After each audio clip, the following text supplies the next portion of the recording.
toujours dans la pensée de l'action de grâce.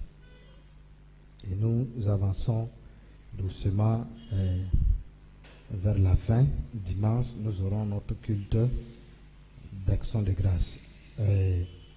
Mais dimanche, nous avons vu en introduction que le psalmiste, au psaume 50, nous demande de nous arrêter et de l'écouter. Dieu a quelque chose à nous dire. Il a un mot, il a une parole dont il veut nous dire. Mais si nous sommes dans sa présence, nous prions, nous prions, nous prions. Nous n'avons pas la présence d'esprit de nous arrêter et de dire, d'écouter ce que Dieu a à nous dire. Si nos paroles faillissent, la parole de Dieu ne faillit jamais. C'est pourquoi il nous dit, écoutez-moi, écoutez mon peuple, et je parlerai. Parce que depuis les temps anciens, toutes les fois que Dieu a parlé, que ce soit aux situations, aux événements, aux difficultés, aux montagnes, alors sa parole ne faillit jamais. Il a dit à la terre que la lumière soit, la lumière fut. Il a dit à la montagne de Zorobabel, alors qui est-tu grande montagne? La montagne a été aplanie. Donc, et il nous a reproché sur certain nombre de choses dimanche, et que nous devrons appliquer le verset 14 au verset 15 qui dit, par exemple, offre pour sacrifice à Dieu des actions de grâce et accomplis tes vœux envers le Très-Haut. Donc, voilà ce que Dieu avait à nous dire. Et le verset 15 nous dit, et invoque-moi au jour de la détresse. Et invoque-moi. Donc, ces deux passages-là sont liés, ces deux versets-là sont liés étroitement. Si le verset 14 est appliqué, alors le verset 15, nous bénéficierons du verset 15. Il dit, et invoque-moi au jour de la détresse. Je te délivrerai et tu me glorifierais. Et nous avons dit qu'il y a un jour de détresse. Chaque personne doit passer son jour de détresse. Il y a un jour de détresse, il y a le mauvais jour. Paul nous parle de mauvais jour. Il dit aux Éphésiens, voici les armes que vous devrez porter, appliquer, utiliser afin de surmonter les mauvais jours. Amen. Il va citer donc ces armes-là aux Éphésiens. Donc, il y a un mauvais jour, il y a un jour de détresse pour chacun de nous. Tous les gens de la Bible ont eu ces mauvais jours et ces jours de détresse. Job en a eu, Paul en a eu plusieurs fois, mais un miracle va se produire dans la vie de l'apôtre Paul et il a surmonté, il a reçu donc des révélations concernant les mauvais jours. Comment surmonter les mauvais jours? Et il nous dit cela. Donc, alors, ce soir encore, nous allons aborder la parole de Dieu et nous allons voir le thème, le témoin visible de mon action de grâce. Le témoin visible de mon action de grâce. Donc, quand le thème ce soir, le témoin visible de mon action de grâce. Amen. Donc, lisons Josué chapitre 4. Josué chapitre 4.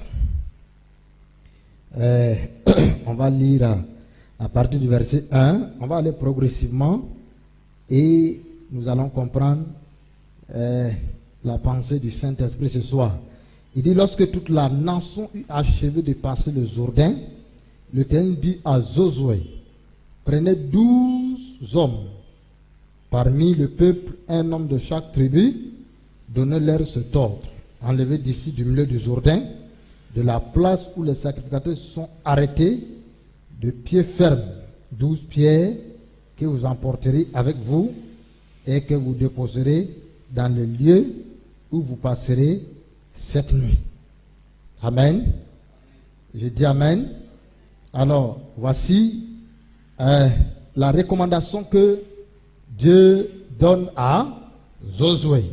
Verset 4 maintenant. Josué appela les 12 hommes qu'il choisit parmi les enfants d'Israël, un homme de chaque tribu. Il leur dit, passez devant l'arche de l'Éternel, votre Dieu au milieu du Jourdain, et que chacun de vous charge une pierre sur son épaule, selon le nombre des tribus des enfants d'Israël. Verset 6 maintenant. Afin que cela soit un signe. Voyez, première des choses, un signe au milieu de vous, lorsque vos enfants demanderont un jour, que signifie pour vous ces pierres. Verset 7. Vous leur direz, les eaux du Jourdain ont été coupées devant l'arche de l'alliance de l'Éternel lorsqu'elle passa le Jourdain. Les eaux du Jourdain ont été coupées et ces pierres seront à jamais un souvenir pour les enfants d'Israël. Les enfants d'Israël firent ce que Josué leur avait ordonné. Ils enlevaient 12 pierres du milieu du Jourdain, comme l'Éternel l'avait dit à Josué, selon le nombre des tribus des enfants d'Israël. Ils les emportaient avec eux et les déposaient dans le lieu où ils devaient passer la nuit, ou à Gilgal. Josué dressa 12 pierres au milieu du Jourdain, à la place où s'étaient arrêtés les pieds des sacrificateurs qui portaient l'arche de l'alliance. Et ils sont restés jusqu'à ce jour. Amen. Amen. Donc, voilà donc notre texte de base ce soir. Nous savons que Israël est délivré depuis par Moïse, par les signes et les prodiges. Et maintenant, quand Dieu les a demandé de tuer l'agneau immolé, qui était l'image de Christ, alors de mettre sur les linteaux de leur maison, de leurs portes, et ils verront la délivrance. Alors, quand Israël a obéi à cet ordre, quand ils ont obéi à la parole de Dieu, alors, au milieu de la nuit, l'ange de la mort est descendu. Quand l'ange de la mort est descendu, alors, la Bible dit qu'il y avait des morts dans le camp des Égyptiens, et il y avait la vie sauve, la vie abondante dans le camp des enfants d'Israël. Alors, à cause de cela, Israël est sorti, Pharaon les a libérés. Ils sont en route maintenant. Premier obstacle pour sortir de l'Égypte, laisser l'Égypte derrière, c'est la mer Rouge.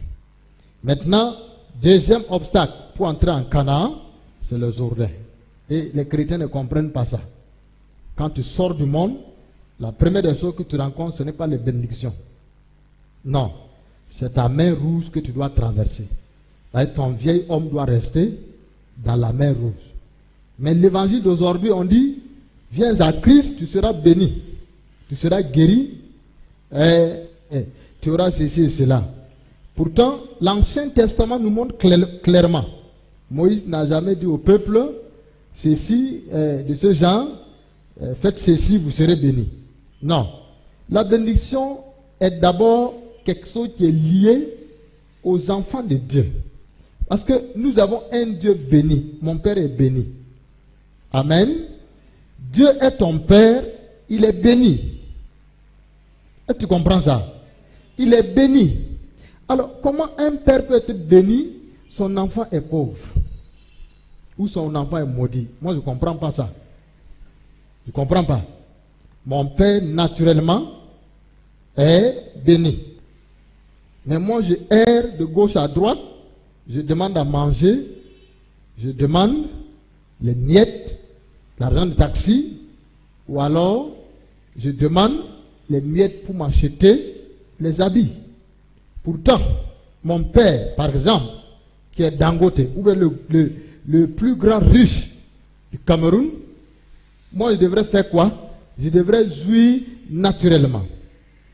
Amen. Je suis né déjà riche. Je ne serai pas riche, je suis riche. Tu comprends ça? Donc, je ne prie plus pour la bénédiction, pour les richesses. Non.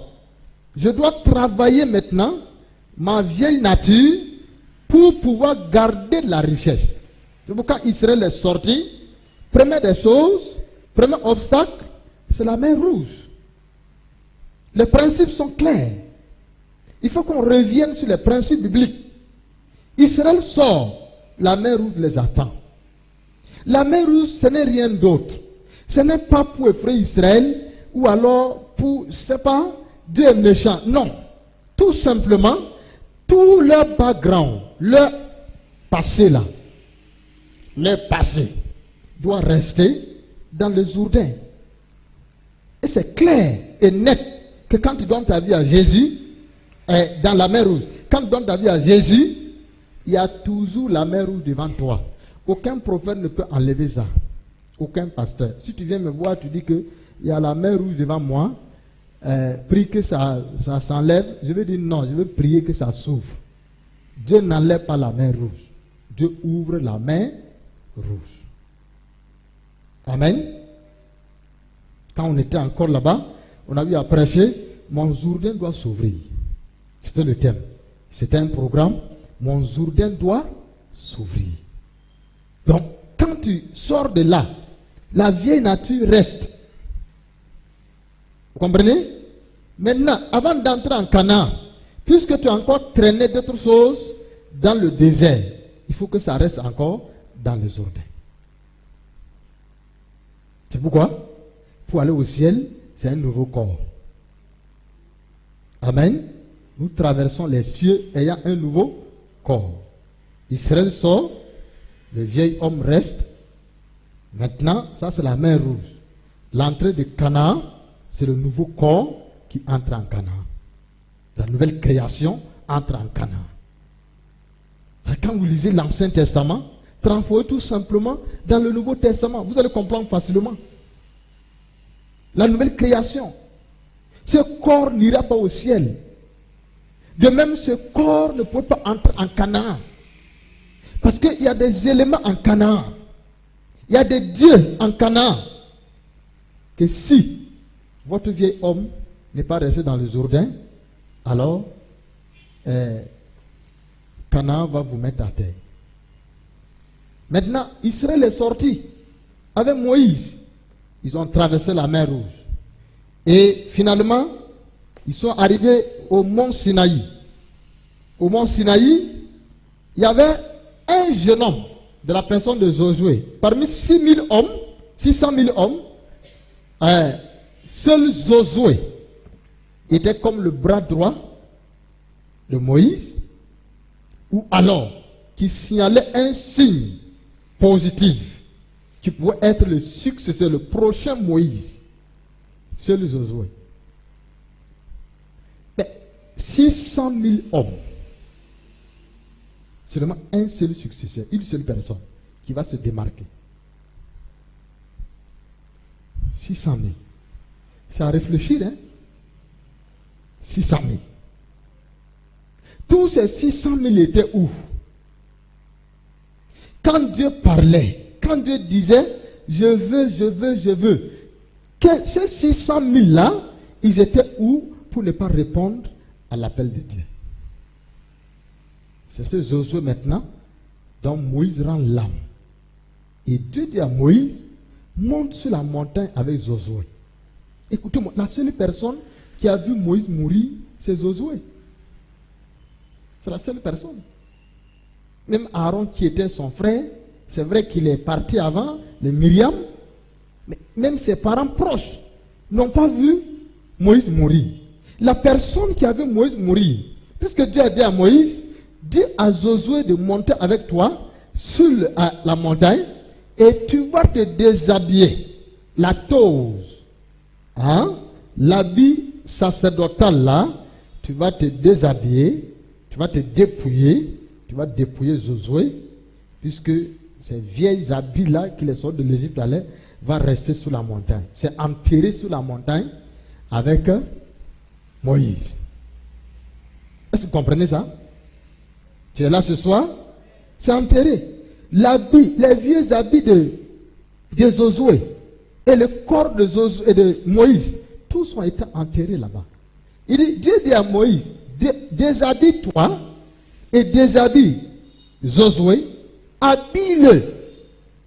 Tu vas lui passer la succession. Tu vas lui passer l'onction. On lui passe maintenant. Alors, Josué prend le bâton de Moïse. Moïse est parti. Il descend seul de la montagne. Quand il descend seul de la montagne, puisque on ne nous parle pas d'autre chose que qu'il est descendu ayant été habillé par la tose de Moïse. Maintenant, il doit prendre le relais. C'est lui qui doit conduire le peuple en terre promise. Et quand il descend de là, humainement, il est assis avec la tose. Il est assis, il n'arrive pas à se lever. Quand nous lisons Josué 1 là, il est assis avec la tose. La tose, c'est quelque chose qui a été confectionné. Il y a l'onction sur la tose là. La même tose quitte de Moïse jusqu'à Christ aujourd'hui. Quand la femme qui avait la perte de sang a touché, qu'est-ce qui s'est passé? Elle a été guérie. Mais Josué assis avec cette tose là, n'arrive pas à se lever, vaincre sur la situation est parti. Il a fallu la parole de Dieu. Dieu dit, lève-toi, car c'est toi qui feras entrer le peuple en Canaan. Prends courage et lève-toi, fortifie-toi. Et quand il s'est levé maintenant, alors il doit conduire le peuple en Canaan. Son premier obstacle fut quoi? D'abord, le Jourdain. Son premier obstacle. Quand il finit la bataille du Jourdain, il va attaquer maintenant Jéricho. Première bataille de Josué fut quoi? Le Jourdain. Et Dieu dit maintenant à Josué, il ordonne, il recommande à Josué que le peuple, et quand il a donné les ordres, il dit bon, que les sacrificateurs se mettent en avant. Pourquoi? Parce qu'en ce temps-là, c'est Judas qui se mettait en avant. Maintenant, les règles doivent changer. Quand on dit qu'on lève le camp, je vous ai enseigné plusieurs fois ici, quand on dit qu'on lève le camp, le peuple va partir la nuit à donner le coup d'envoi, le peuple doit partir, qu'on a sonné les trompettes. Parce que la même trompette a différentes tonalités. La manière de sonner montre ici que voici ce que Dieu veut dire. Quand on sonne comme ça, ça veut dire que Dieu nous demande de partir. Quand on sonne la trompette, la nuée donne son coup d'envoi, qu'est-ce qui se passe? Judas d'abord se met en avant. Il faut d'abord démonter le tabernacle. Donc les Lévites, chaque Lévite avait sa mission, son rôle, qui démonte le tabernacle. Il y a des gens qui sont chargés tout simplement de s'occuper du Saint des Saints. Si tu es du parvis, tu viens du Saint des Saints, tu peux mourir.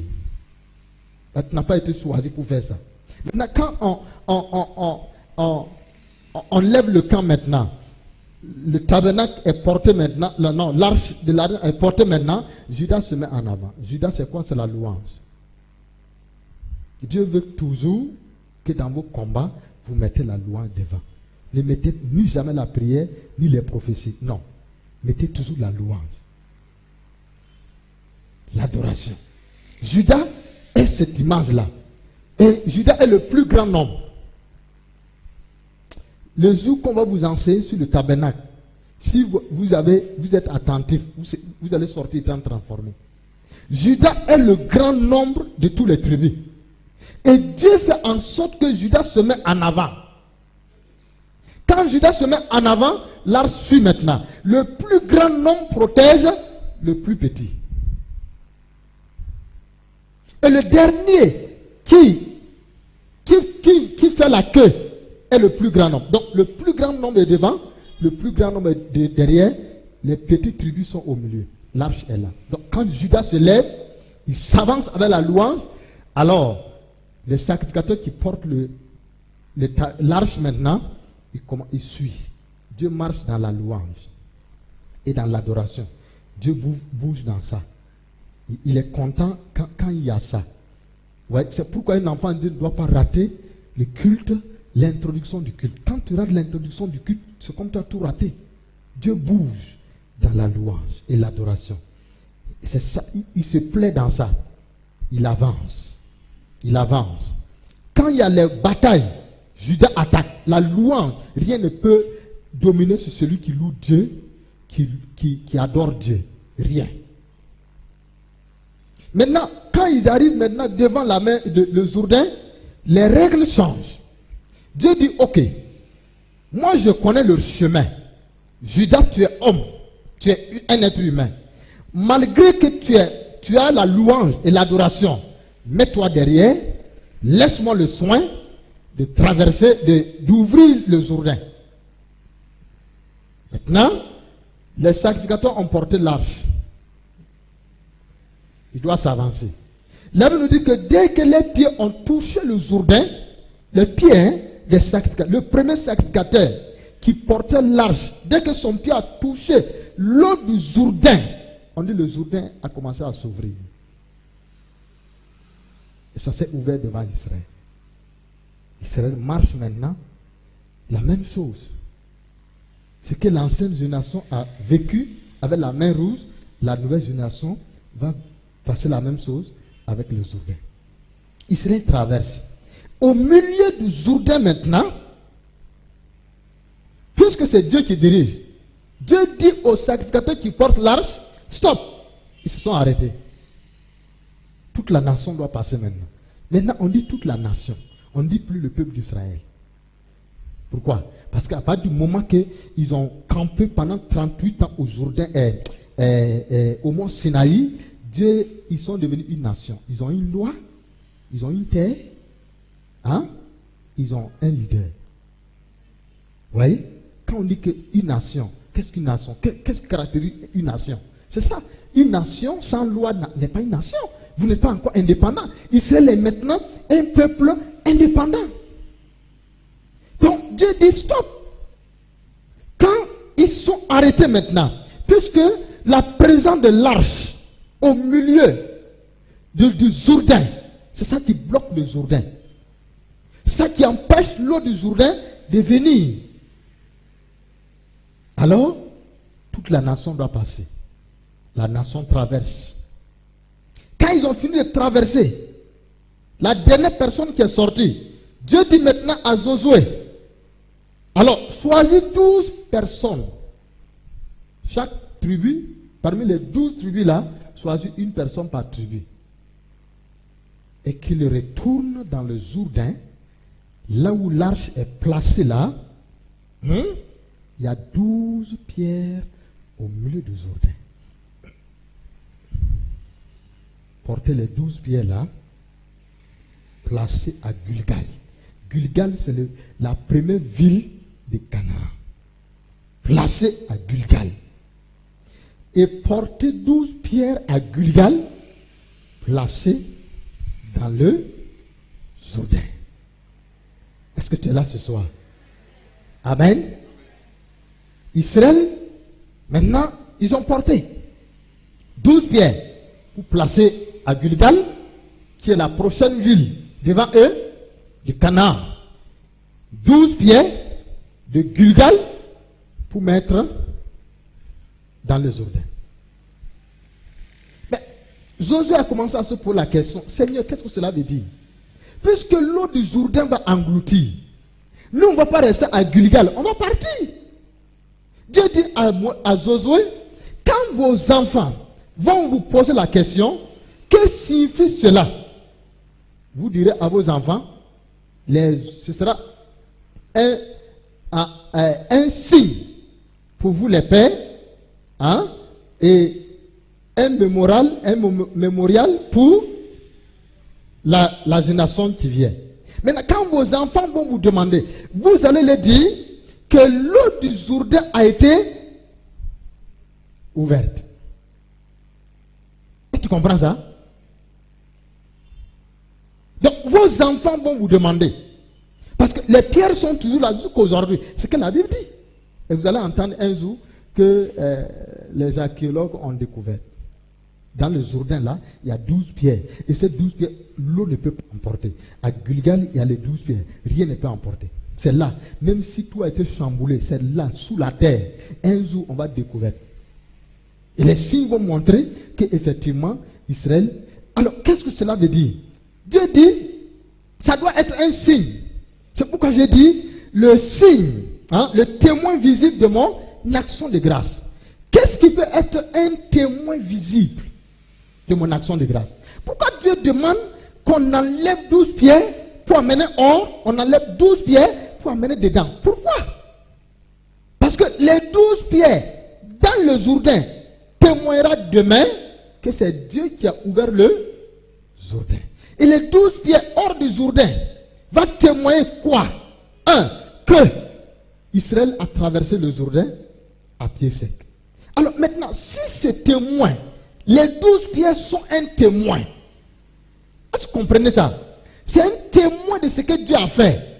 Alors si maintenant ces 12 pierres sont devant moi, constamment, je regarde, quand je me lève le matin, je vois ces 12 pierres, quand je veux me coucher, je vois ces 12 pierres, alors je n'ai pas le choix, je me mets à genoux pour dire, Seigneur, je te remercie. Parce que le signe est visible.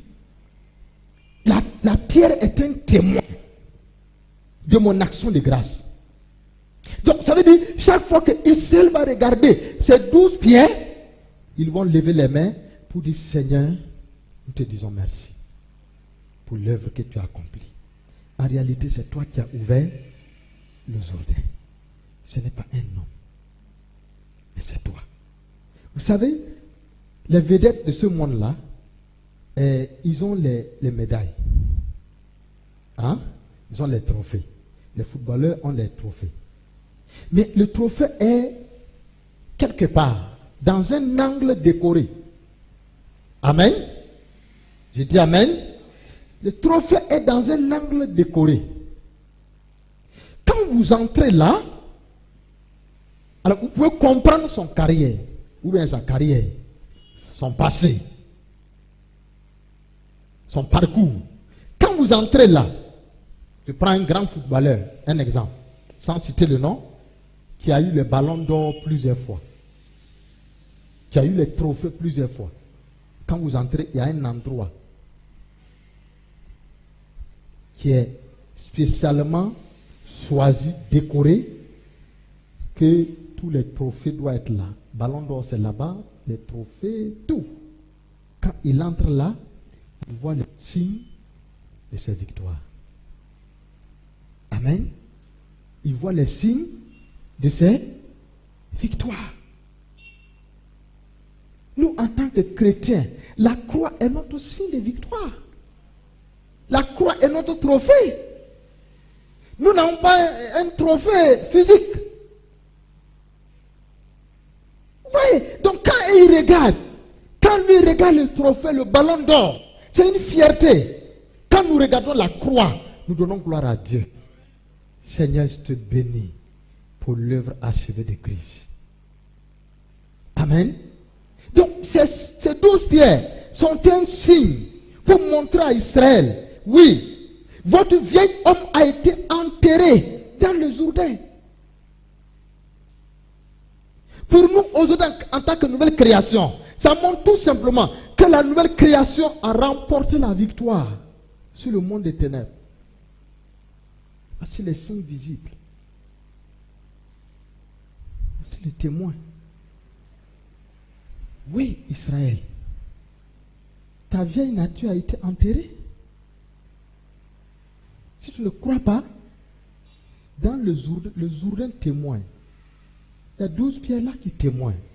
Si tu ne crois pas, Gilgal témoigne. Il y a 12 pierres là qui témoignent. Ah, le signe de ma victoire est là. Tu cherches encore quelle victoire, quel triomphe? Oh Seigneur, triomphe, triomphe. Ah, mais la croix est là. La croix est là. Place la croix devant toi tous les jours. Ah Seigneur, je ne sais même pas par où commencer l'action de grâce. Mais est-ce que tu as placé la croix devant toi? Je dis que les mots me manquent pour te dire, mais est-ce que tu comprends même la croix? Quelqu'un qui est placé devant la croix. Devant la croix. Vous le voyez, il est placé devant la croix. Est-ce qu'il peut manquer les mots pour dire à Dieu?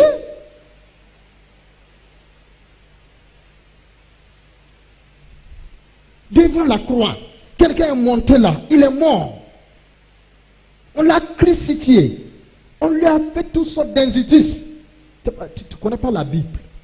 Si tu connaissais la Bible, tu te places devant la croix. Oh, à Jeunesse à Mission, quand on veut faire la réconciliation, la relation d'aide, parfois on place une grosse croix. On vous demande de vous tenir devant la croix. Vous devez regarder la croix.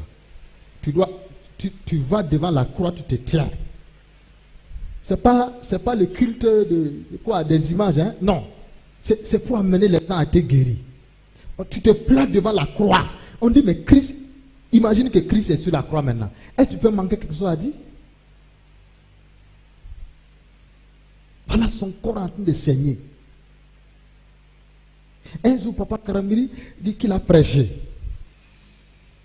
Il a prêché sur, je me rappelle plus bien, de l'olivier on a été greffé. Nous, on a été greffé. Et il a pris, par exemple, l'image de la croix. Il a fabriqué sa croix comme il aime prendre les exemples.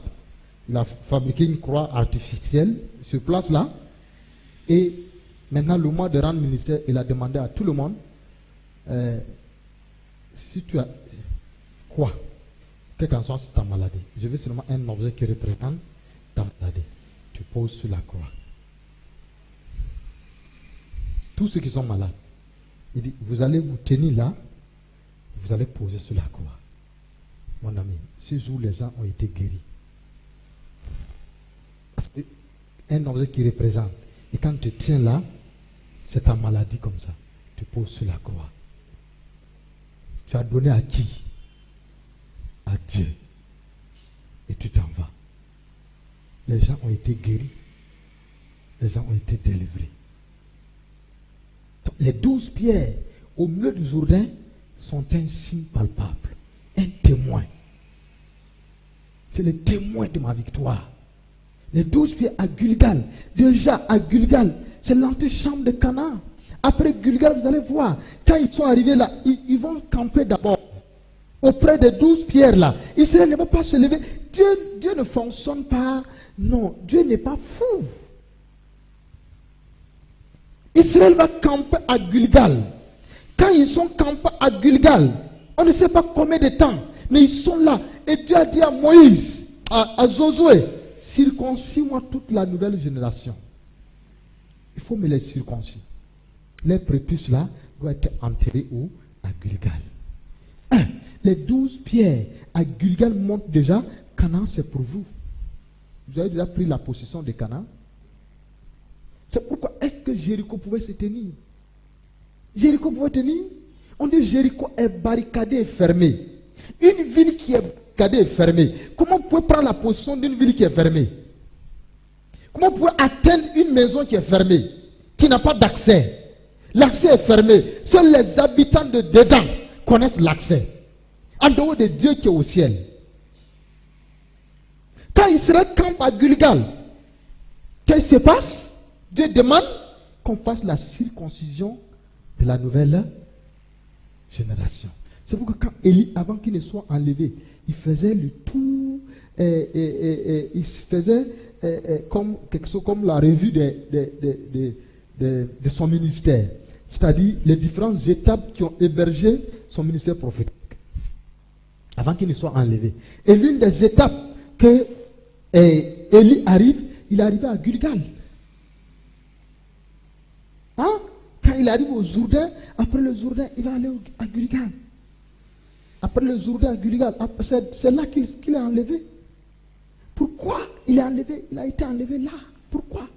Pourquoi il a traversé le Jourdain? Tout le vieil homme d'Élie, tout le désordre qu'il a fait, et le feu descendu, ça brûle les gens, ça tue les gens, tout ça là, il faut qu'il soit purifié avant d'aller au ciel. C'est pourquoi il a traversé le Jourdain là, il arrive maintenant à Gilgal. Gilgal, c'est le dépouillement. Dieu demande à Israël, coupe le prépuce là, circoncis-moi ces gens-là.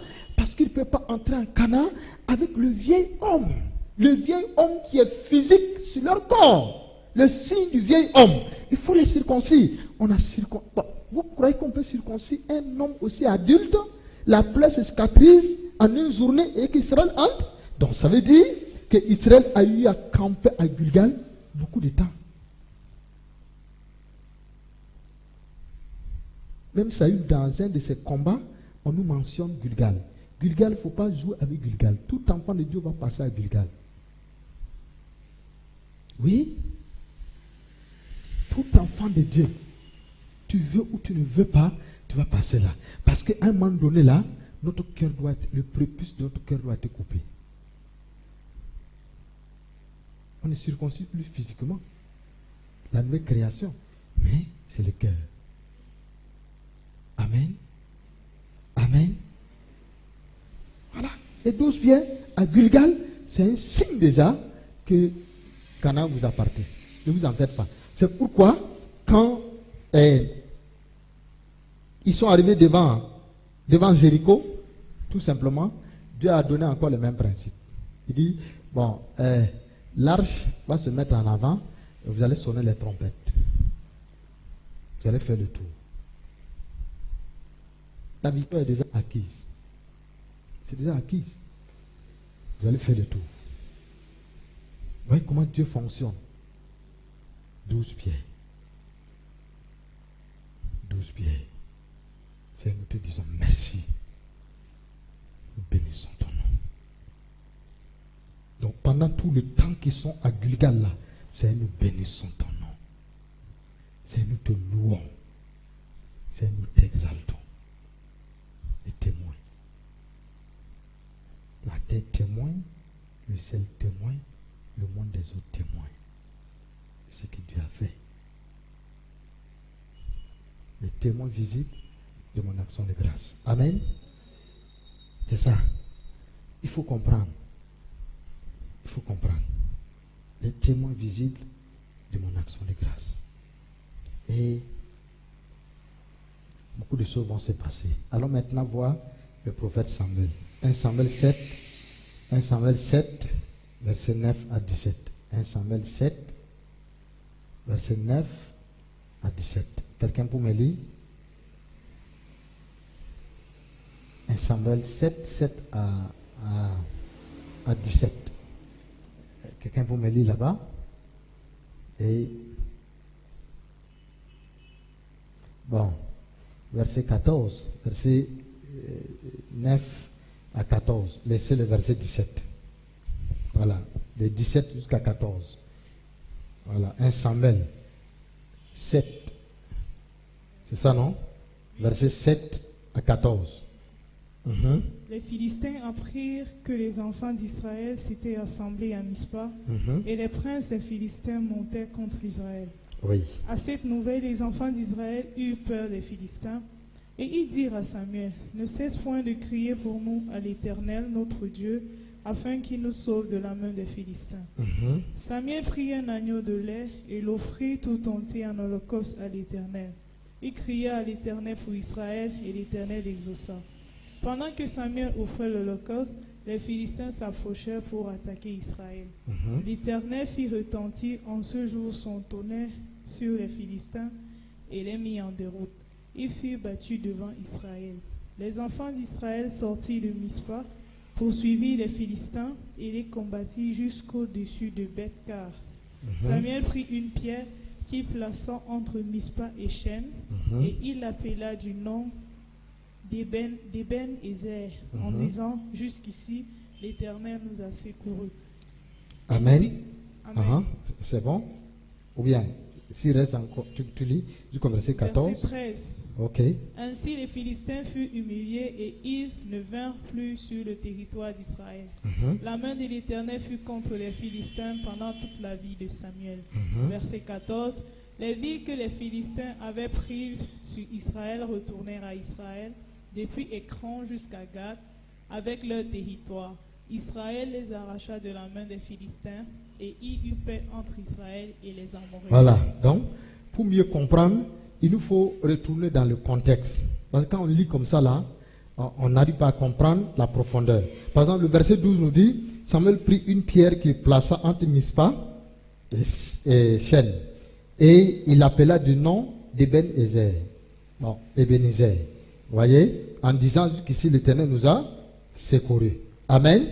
Donc, pour mieux comprendre ça, il faut d'abord, je vais vous situer dans le contexte. Vous allez comprendre. Pourquoi Ebenezer? Pourquoi Ebenezer? Vous allez comprendre. Qu'est-ce qui a provoqué Ebenezer? Dans quelles circonstances? Par quelle occasion le nom Ebenezer a été donné? Donc, quand nous lisons 1 Samuel, nous voyons l'histoire chaotique du peuple d'Israël qui commence avec le sacrificateur Élie. Le sacrificateur Élie, nous voyons que ce sacrificateur Élie-là, quelque chose va se passer. La Bible nous dit que les enfants d'Élie étaient désobéissants et rebelles contre l'Éternel. Ils étaient désobéissants et rebelles contre l'Éternel. Quand je prêche, je regarde trop dehors, il faut que quelqu'un sorte pour regarder. Alors, vous devrez comprendre ça. Quand vous me voyez, moi je parle, je regarde trop dehors, il y a les gestes qui ne s'ignorent pas. Voilà. Surtout le protocole. Vous êtes assis, vous me regardez. Voilà. Donc, alors, on voit que Silo était en train de tomber. Silo était en train de tomber. Pourquoi? Parce que Élie, il était devenu vieux. La Bible nous dit qu'il ne voyait plus. Il était couché à sa place. Donc, ses yeux spirituels ne voyaient plus. Il était couché à sa place. Couché à sa place veut dire tout simplement, sa vie de prière a baissé. Il n'aimait plus la présence de Dieu. Comme bon nombre de chrétiens dont leur vie de prière a baissé. Amen. C'est en ce temps-là que une femme, j'ai prêché ici dernièrement, la personne de Anne, pendant que la vie d'Élie s'éteignait, la vie de prière d'Élie s'éteignait, la vie de la prière de Anne montait à une autre dimension. D'où elle va demander son enfant Samuel à Dieu. Dieu miraculeusement lui donne Samuel. Parce que Samuel était comme la provision, la solution à Silo. Parce que Silo ne doit pas tomber. Il faut quelqu'un qui doit prendre le relais. Qui? Élie, il est fatigué.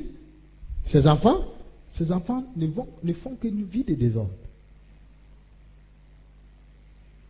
Amen. D'où Samuel a été prêté à Dieu. Il grandissait dans le temple. Jusqu'au jour, la Bible nous dit, à cause du désordre des enfants d'Israël, les Philistins ont attaqué Israël. Les enfants d'Élie, les Philistins ont attaqué Israël. Dans l'attaque maintenant contre Israël, alors, la Bible nous dit que Israël fut battu. Au moins 4000 hommes, première attaque, 4000 hommes sont morts. Si vous voulez, on va lire, 4000 hommes sont morts. Je crois que je peux trouver le passage. Voilà.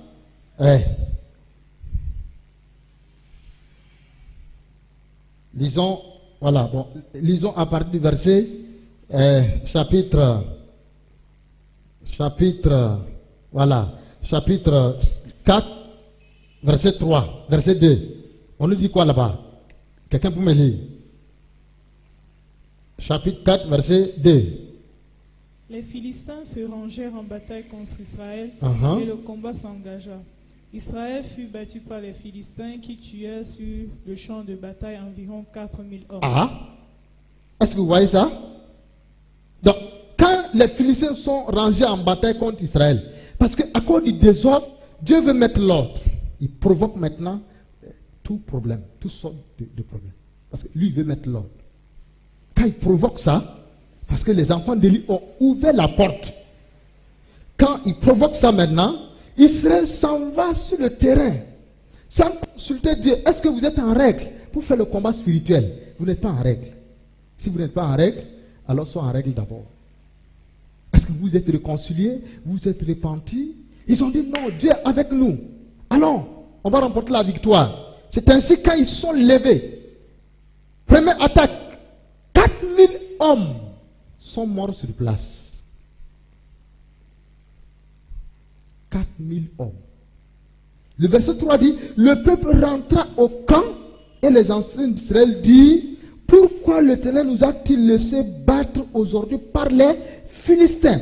Cette question-là, les enfants d'Israël et les anciens vont rentrer à la maison. Ils sont assis, ils ont dit, pourquoi Dieu a permis aucune nation ne nous a jamais vaincus? Mais aujourd'hui, 4000 hommes tombent sur place. Il y a quelque chose qui ne va pas. Il y a quelque chose qui ne va pas. Mais humainement, ils ont réfléchi, ils ont dit, ils n'ont pas cherché le problème. Ils ont dit, ah, bon, c'est parce que l'arche de l'alliance n'est pas avec nous. Vous voyez? L'arche de l'alliance n'est pas là. Parce que l'arche de l'alliance était à Silo. Et ils sont sur le terrain. Ils ont dit, l'arche n'est pas là. Maintenant, ils sont allés jusqu'à Silo porter l'arche pour amener à Michmas. Ils ont transporté l'arche. La Bible dit, quand l'arche est arrivée dans le camp des Israélites, qu'est-ce qui s'est passé? Israël, on dit, Israël a crié. Ils ont crié de victoire. Quand ils ont crié, la terre fut tremblée. Verset 5. Lorsque l'arche de l'alliance de l'Éternel entra dans le camp, tout Israël poussa de grands cris de joie et la terre fut tremblée. Ils ont dit, hein, l'arche est venue. Maintenant, on va remporter la victoire sur les ennemis. Mais la présence de l'arche ne va rien vous servir si le problème n'est pas traité. C'est ça. Il y a des gens, quand il veut dormir, il prend la Bible, il met sous son oreiller, il dit la Bible comme l'oreiller, et vraiment le Seigneur doit, mais les démons, mon ami, il y a quelque chose qui attire les démons. Aucune Bible ne peut empêcher les démons. Tu as déjà vu, les démons traversent la Bible pour t'attaquer. C'est ça. La Bible, ça ne sert pas de l'oreiller. Est-ce que tu vis de la Bible là? Est-ce que tu pratiques? Vous êtes allé porter Jésus. Ah, Jésus est avec nous. C'est comme ça les enfants de Dieu, dans certaines batailles, ils paient bêtement. Ah, Jésus est là. Allons. Jésus nous a promis, mon ami. Est-ce que vous avez cherché le fond du problème? Ils ont amené Jésus. Quand Jésus est entré dans le camp, les cris de joie. La terre a tremblé. Quand les Philistins ont entendu ça, ils ont dit, hein? Mais c'est fini pour nous. Lis la suite, lis la suite, tu vas voir. Verset 6. Verset 6. Verset 6. Le retentissement de ces cris fut entendu des Philistins. Ah. Et il dit, que signifient ces grands cris qui retentissent dans le camp des Hébreux? Et ils apprirent que l'arche de l'Éternel était arrivée au camp. Voilà. Les Philistins eurent peur parce qu'ils crurent que Dieu était venu dans le camp. Oui. Malheur à nous, Malheur à nous. dit-il, car il n'en a pas été ainsi jusqu'à présent. Oui, ça, arrête-toi là. Malheur à nous. Je vous amène dans le contexte pour vous faire comprendre. Malheur à nous. C'est fini. Dieu est venu dans leur camp là. C'est fini. Mais Dieu était là quand vous avez tué 4000 hommes là. Dieu était là. Mais le fait les chrétiens font le bruit pour rien. On fait le bruit, mais on est vaincu tous les jours. Le bruit là, ça a changé quoi? Hein? L'arche est là. Ils sont contents. Mais l'arche est frustré. Jésus est frustré là. Est-ce que vous l'honorez? Est-ce que vous le glorifiez? Est-ce que vous le bénissez? Est-ce que vous le louez, vous l'exaltez? Est-ce que votre vie est un parfum de bonne odeur pour Jésus? Les cris ne changent rien. La terre a tremblé. Est-ce que le ciel a tremblé? Les Philistins ont tremblé. Mais ils vont prendre courage. La suite dit que quoi? Lis la suite. Les Philistins ne sont pas bêtes. Ils ne sont pas bêtes. Lis la suite. Verset 9. Verset 9. Fortifiez-vous et soyez des hommes. Fortifiez-vous. Continue. Fortifiez-vous et soyez des hommes philistins, de peur que vous ne soyez asservis aux Hébreux comme ils vous ont été asservis. Tu vois ça? Soyez des hommes et combattez. Continue. Les Philistins livrèrent bataille et Israël fut battu. Bon, l'arche est là, non? L'arche est là. On dit les Philistins livraient bataille. Puisqu'ils sont relevés. Le bruit est venu. Mais quelque chose les a dit, fortifiez-vous. Ils se sont fortifiés, encouragés. Ils ont dit, soyez des hommes. Ils sont sortis maintenant pour livrer bataille. Quand ils ont livré bataille, regardez maintenant les gens qui vont encore mourir. Les Philistins livrèrent bataille et Israël fut battu. Chacun s'enfuit dans sa tente. On dit, chacun s'enfuit dans sa... Mon ami. La défaite fut très grande et il en tomba d'Israël 30 000 hommes de pied. 4 000 et 30 000, ça fait combien? 50 000. 34 000, très bien. 34 000 personnes, hommes, sont morts. Pourtant, l'arche est là. Écoutez-moi, hein. L'arche est là. Dieu est là, mais nous mourons comme ça. Oui. Il y a un principe que vous n'avez pas compris. Grand Dieu, tu es avec nous. Nous mourons. Oui. Ici, là, quand l'arche, on a battu Israël, on a pris l'arche. Les ennemis sont venus jusqu'à prendre Jésus. Votre Jésus qu'il faut crier là, ils ont pris. Bon, si l'arche est venue, ça vous a fait crier de joie. L'ennemi a pris alors. Pour vous, c'est fini pour vous. Ils sont partis avec. Ils ont amené l'arche là où? Dans la maison de Dagon. C'est ça, non? Quand vous lisez maintenant le chapitre 6, chapitre 5, chapitre 6, tout ça, ça concerne maintenant les Philistins et l'arche. Les Philistins et l'arche. Comment ils ont mis dans la maison de Dagon? Dagon est tombé. Deuxième fois, Dagon a été fracassé. Le cou cassé, les bras cassés. Parce que c'est ça. Ne croyez pas que vous avez vaincu Israël. Vous n'avez pas vaincu le Dieu d'Israël. Vous avez vaincu Israël en tant que peuple et nation. Mais vous n'avez pas vaincu le Dieu d'Israël. C'est ça. Ils croyaient gagner le Dieu d'Israël. Dieu terrasse Dagon.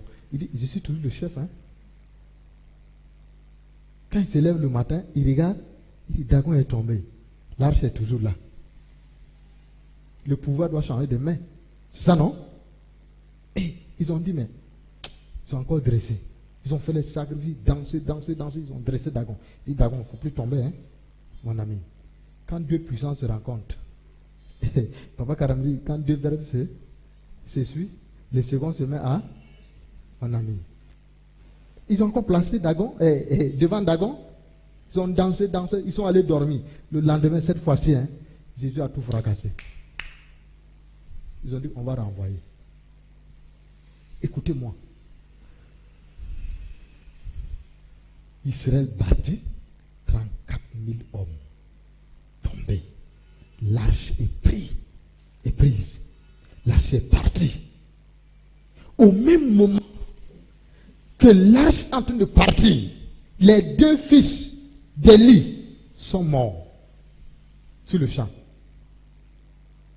Parmi les 34 000 personnes là, les deux fils d'Élie sont morts. Dieu a fini avec eux.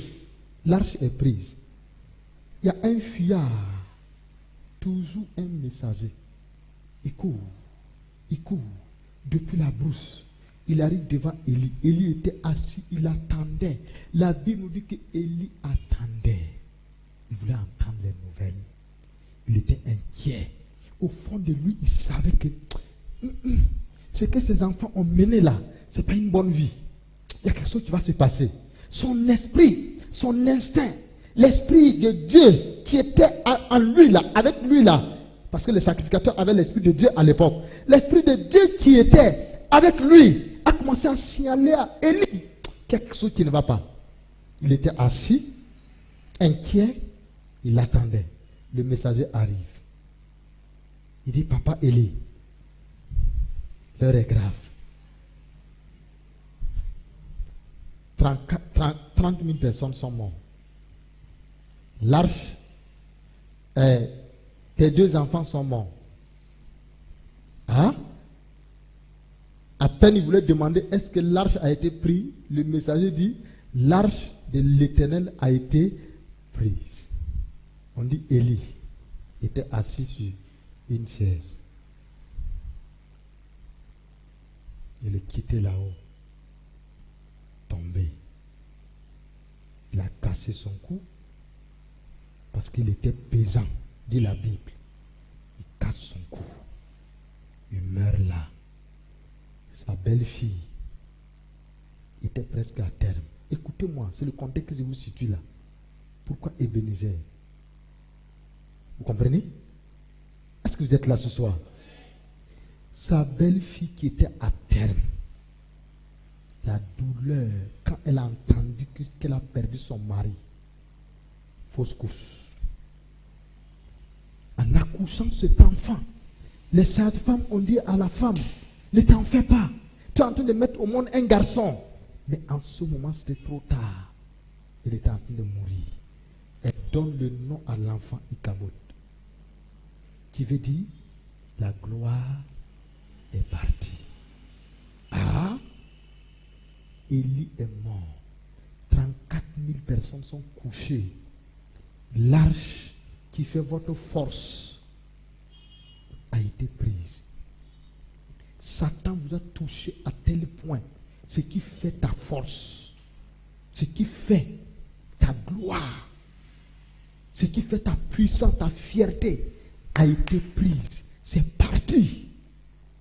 En ce moment, Papa Samuel est là. Écoute-moi, c'est en ce moment-là, quand Israël était à terre, tout le monde était chaos. Imaginez, dans une nation, dans une famille, on vous a vaincu jusqu'à ce niveau. Tout le monde est à terre. C'est en ce moment que Samuel se lève. Donc, il faut être courageux pour se lever dans un contexte pareil. L'arche est prise. Le peuple est 34 000 personnes sont mortes. Élie le sacrificateur est mort. Ses 2 fils sont morts. Sa belle-fille a couché prématuré. L'enfant s'appelle Ichabod. La gloire de Dieu est partie. En ce moment-là, Samuel reçoit de Dieu. Il ne se fait pas encore tard. Il y a une dernière chose qu'on n'a pas encore fait. Il y a une dernière chose qu'on va faire pour que Dieu revienne. Dieu est parti. Mais la seule chose qui peut ramener Dieu encore, c'est la seule chose là qu'on n'a pas fait. Et on doit faire la chose là. La Bible dit que Samuel arrêta un chevreau qui était au lait. Il monte sur le haut lieu avec courage. Il monte sur le haut lieu. Un sacrifice doit être fait. Quel sacrifice? Sacrifice d'action de grâce. Oui, malgré que nous sommes vaincus, l'arche est partie. Seigneur, nous te donnons toute la gloire. Il monte avec courage. Les corps sont couchés. L'arche n'est plus là.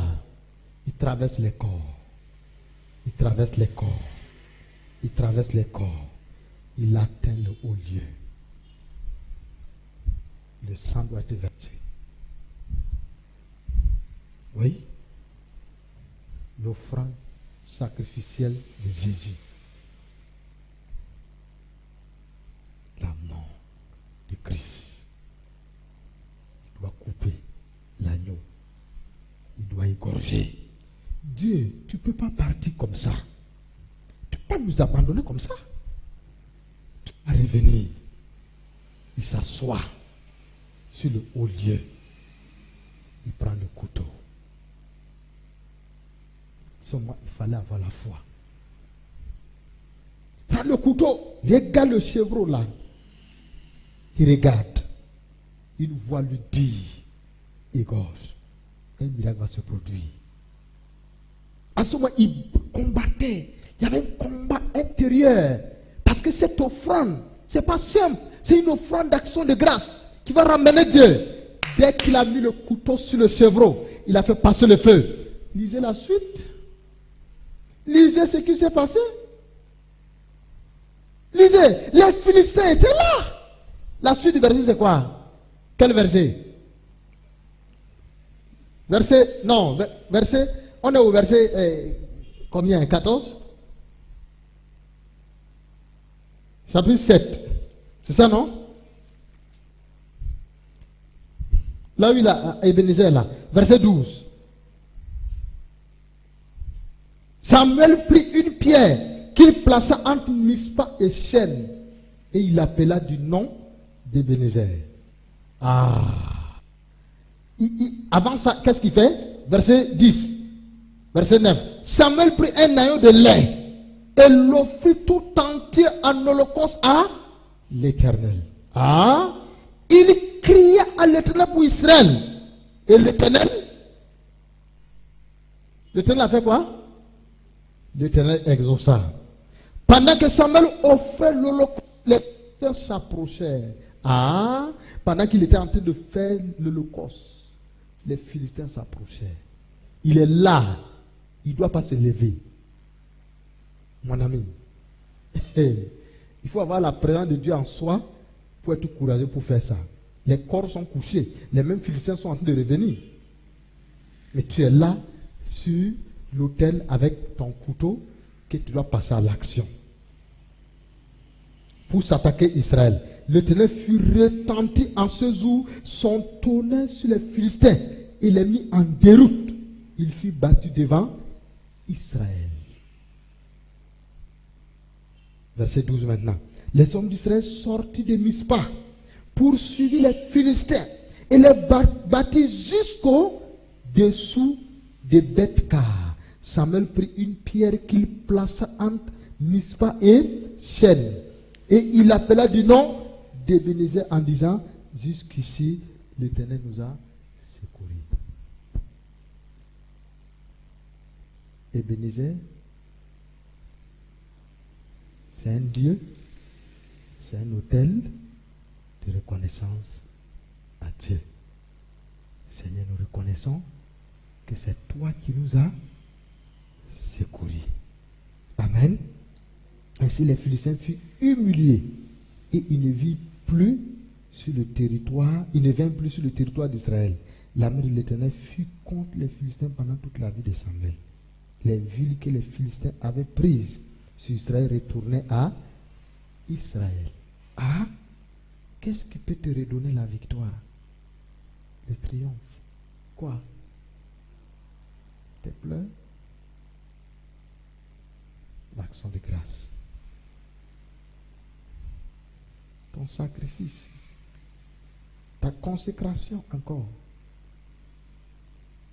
Quand il a fait ça, partout où les Philistins ont posé, ont mis leur armée, les grandes bases aériennes, Israël est reparti. Il a récupéré tout. Tout a été repris. Tout est revenu à Israël. Rien d'autre. L'Holocauste. Sacrifice d'action de grâce. C'est ça qui a tout changé. Israël qui était en défaite se sont retrouvés en train de prendre encore le dessus sur le nez. Amen. Amen. Rien d'autre. Quand ça ne va pas, quand tu es dans la défaite, quand tout va mal, quand ta vie semble être icabote, reprends ton sacrifice, c'est-à-dire ton offrande de soi. Amen. Reprends ton action de grâce. Reprends le vœu que tu as fait à Dieu, le vœu de le servir, le vœu de marcher avec lui, le vœu de livrer encore ta vie. Tu vas voir. prendre le dessus sur l'ennemi. Amen. Amen. Nous allons prier.